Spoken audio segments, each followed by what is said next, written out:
زۆرینەی کۆمەلگا لە ئێران بە پێی ئامار دژی حکوومەتی ئێرانیە.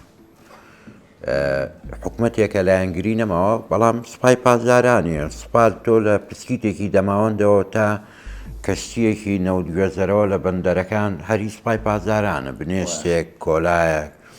لەبەرەوەمە تۆڕێکی ئابوووریە، تۆڕێکی میدیایی فراوانە، تۆڕێکی سەربازیە. ئەمای کە ئێستا ماوەتەوە لە ئێران بەس ئەم کۆڵەکەیە لە سوپای پازارانە ماوەتەوە.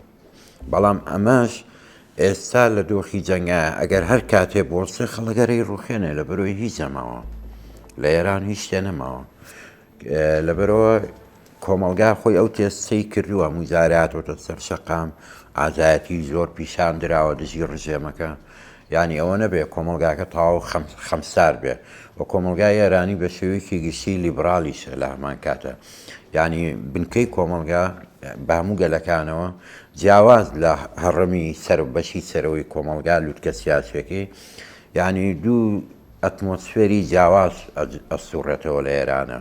ئەتمۆسفێرێکی ئایدۆلۆجی دینی شیعی سیاسی لەگەڵ ئەتمۆسفێرێکی لیبراڵ، ینی خەڵکێک ژیانێکی لیبراڵەژین لە ژێرەوە.